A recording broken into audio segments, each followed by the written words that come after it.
Welcome back. I am excited to dive in again to God's Word.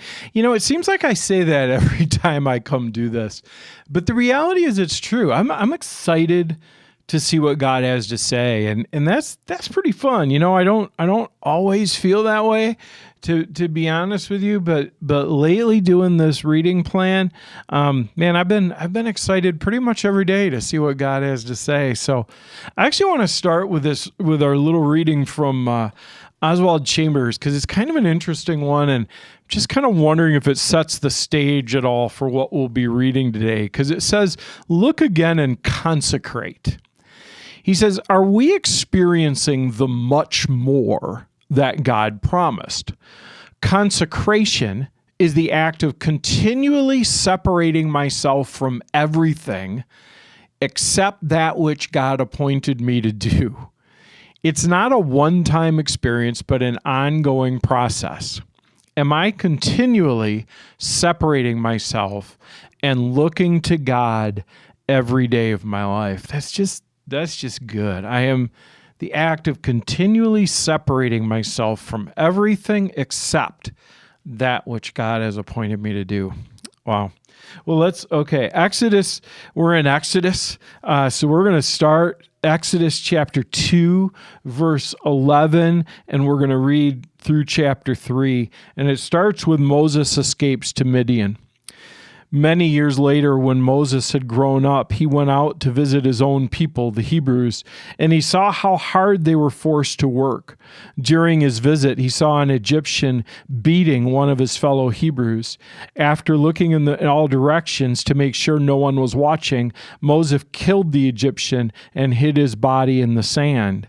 The next day, when Moses went out to visit his people again, he saw two Hebrew men fighting. "Why are you beating up your friend?" Moses said to the one who'd started the fight.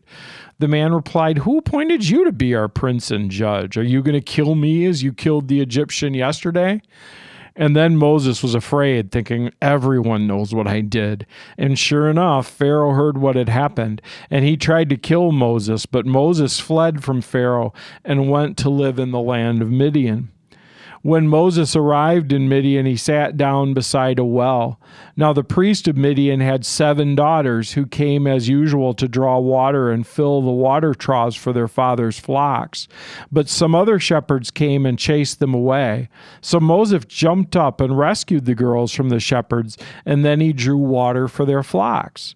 When the girls returned to Reuel, their father, he asked, "Why are you back so soon?" "An Egyptian rescued us from the shepherds," they answered, "and he drew water for us and watered our flocks." "Then where is he?" Father asked him, "and why did you leave him there? Invite him to come home and eat with us." Moses accepted the invitation, and he settled there with them. In time, Reuel gave Moses his daughter Zipporah to be his wife. Later, she gave birth to a son, and Moses named him Gershom, for he explained, "I have been a foreigner in a foreign land." Years passed, and the king of Egypt died, but the Israelites continued to groan under their burden of slavery. They cried out for help, and their cry rose to God. And God heard their groaning and remembered his covenant promise to Abraham, Isaac, and Jacob. He looked down on the people of Israel, and he knew it was time to act. And then chapter 3 is Moses and the burning bush. One day Moses was tending the flock of his father Jethro, the priest of Midian. He led the flock into the wilderness and came to Sinai, the mountain of God. There the angel of the Lord appeared to him in a blazing fire from the middle of a bush. Moses stared in amazement. Though the bush was engulfed in flames, it didn't burn up. "This is amazing," Moses said to himself. "Why isn't that bush burning up? I must go see."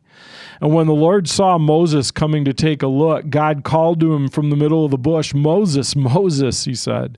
"Here I am," Moses replied.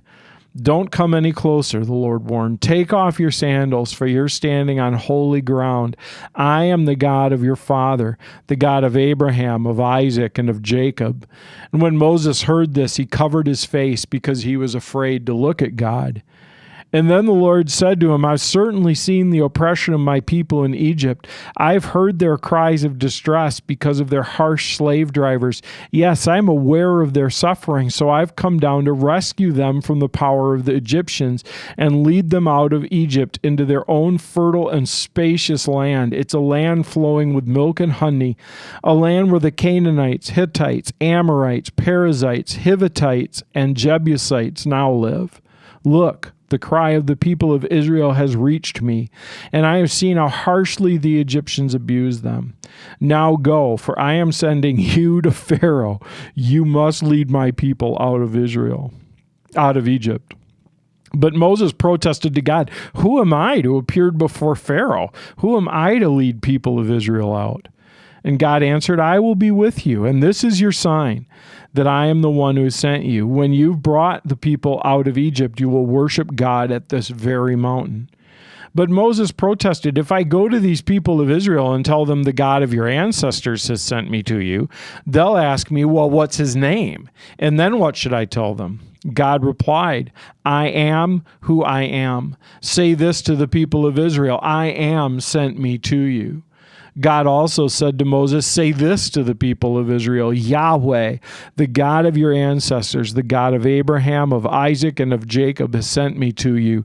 This is my eternal name, my name to remember for all generations.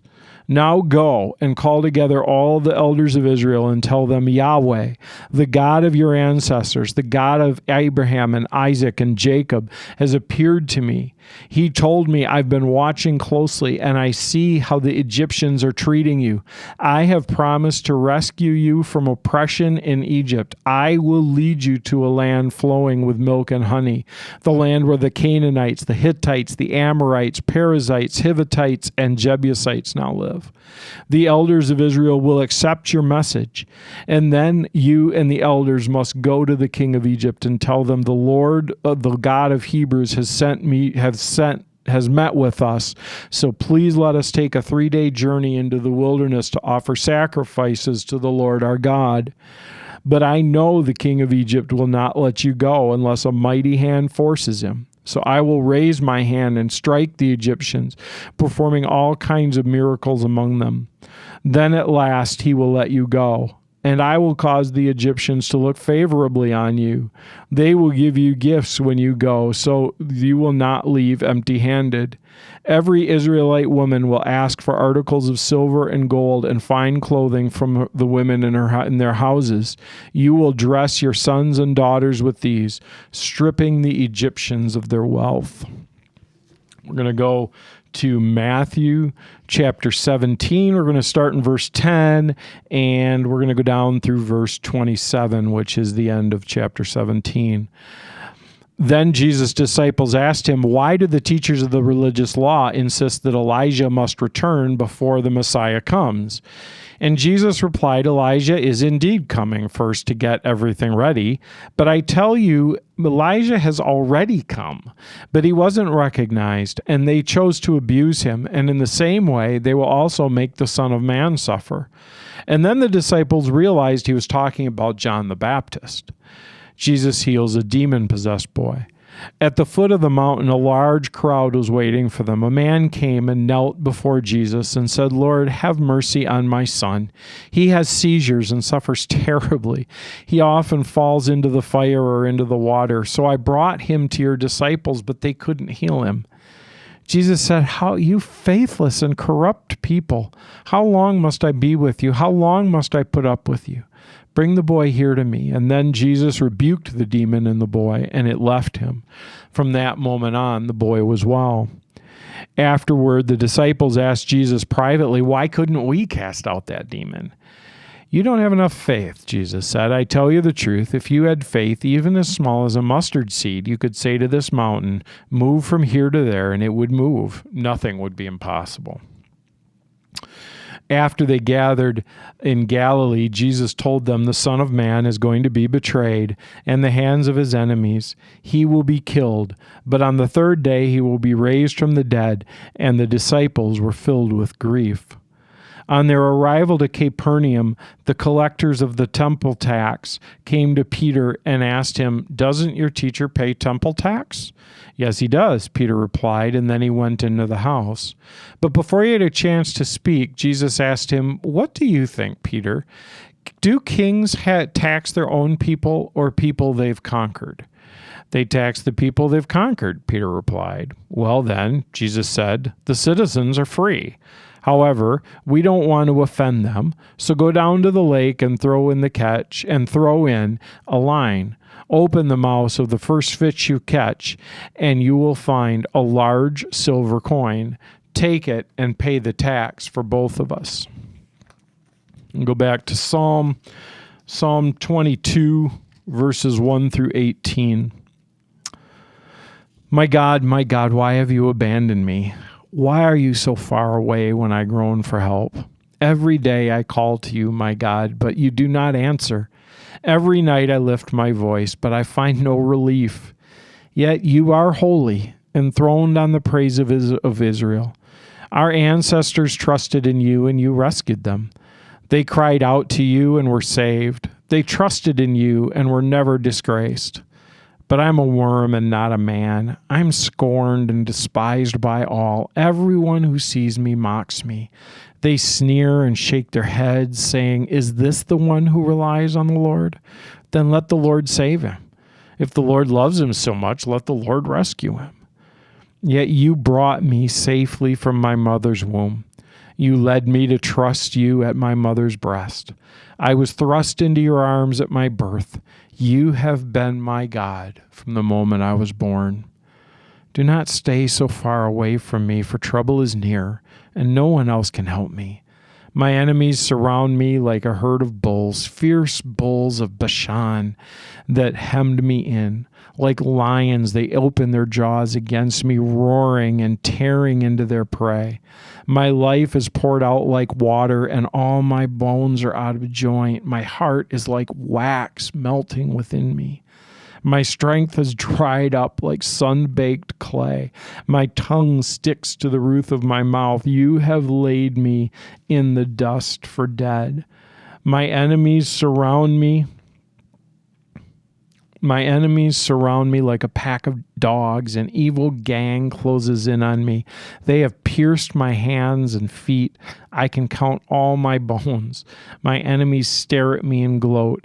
And they divide my garments among themselves and throw dice for my clothing. And then we're going to end today with Proverbs chapter 5, verses 7 through 14. So now, my sons, listen to me. Never stray from what I'm about to say. Stay away from her. Don't go near the door of her house. If you do, you'll lose your honor, and you'll lose to merciless people all you have achieved. Strangers will consume your wealth, and someone else will enjoy the fruit of your labor. In the end, you'll groan in anguish with disease when disease consumes your body. You will say, "How I hated discipline. If only I had not ignored the warnings. Oh, why didn't I listen to my teachers? Why didn't I pay attention to my instructors? I've come to the brink of utter ruin, and now I must face public disgrace." So that's a really upbeat place to end our reading today, right? But you know, I want to put together just two things in this reading quickly as we close, because it's when God comes to Moses, and he says, it's fascinating that God says, "I have heard my people's cry, and I have come down to rescue them, and now you go, and I'm going to go with you." You know, it's interesting that God involves Moses at all, because God's really clear that he says, "I have heard, I have come down, and I'm going to rescue." God's really plain that he's the one that's going to do the work. And yet he involves Moses, and he says, "Moses, I want you to go, and I want you to be a part of this. I want you to say what I'm going to tell you to say, do what I'm going to tell you to do, but ultimately it's going to be me moving behind the scenes, and I am the one who's going to save my people." And it's interesting that God involves Moses, and that Moses sees himself as absolutely unequipped for the task. Moses says, well, who am I to go to Pharaoh? I'm not good at anything I'm going to need to do. So why would you come to me? And God says, I'm going to be with you. And then Moses' question is, okay, but what if they ask me who you are? What if they ask me what your name is? What do I say? And there's that spot where God claims that name Yahweh. It's such a fascinating, multifaceted name. It's a derivation of the verb to be, and that's why we translated I am, or I am that I am. And it's the idea of absolute self-existence, that he doesn't rely on anything. He doesn't need anything. He doesn't need Moses to go for him. He chooses to involve Moses, but he doesn't need Moses to go. And it's this proclamation of complete self-sufficiency, that God is everything that God needs, that God is everything that we need. And he says, this is the name that I am claiming for myself throughout all generations. Remember this name, because this is what I want you to know. I am. And so when we get then to, we were reading Psalm 22, which in part is prophetic, but it's also one of the Psalms of lament. And it's fascinating how many lament psalms there are. In fact, at least a third of the psalms are laments. I know if you've listened to me at all, you've probably heard me say that. And you're like, yeah, Phil, I know that. But it's actually really interesting when you realize that, the Psalms are a worship book. They're a reflection of life. They're a reflection of our response to life. And that there's a significant amount of time that the authors of the Psalms spend lamenting about difficulty and saying, God, this is really hard and this really hurts. And why are you so far away from me? And I think it's interesting when you put that together with I am, and that sense of God's sufficiency and of his power and his majesty that's contained in that name I am. When I think about that, sometimes I feel like, well, I shouldn't feel bad about things. I shouldn't feel bad about the things that hurt in my life, or I shouldn't feel bad about the ways that I fail, or my disappointment in things that haven't worked out the way I wanted, or when people betray me or whatever. God is so sufficient that I shouldn't feel bad about it. And yet that's not the scriptural response that we see. The scriptural response to God as Yahweh, as I am, is that you pour out your heart, that you see him as sufficient to take care of the task, and you see him as sufficient to meet the need, but that you also see him as sufficient to hold your heart, where it really is. If it's in a great spot, that's awesome. But if your heart's in a spot that is just hurt and painful and betrayed and uncertain, that you see that I am is sufficient to hold your heart there too. And so I really just want to encourage you, as we close this reading today, we're going to pick up our pen and cross it off. As we close off this reading today, realize that God being I am doesn't mean everything's awesome. It doesn't mean it goes the way you want. It doesn't mean life doesn't hurt.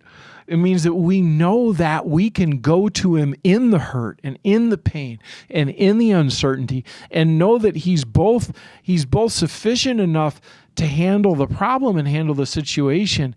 But I think maybe even more importantly, he's sufficient enough to handle my heart and to handle my hurt and my uncertainty.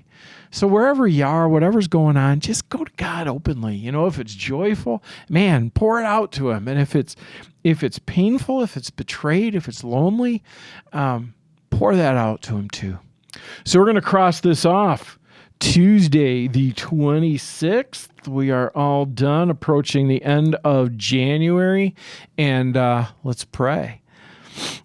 God, you claim that name Yahweh for yourself, that name I am. What an awesome name. What an awesome truth. And I pray you'll help us to grab hold of that today. to know that you're sufficient for whatever circumstance we're in, but that you're also sufficient to hold and care for our hearts. In Jesus' name, amen. Thank you so much for being with me. I hope you have a great day.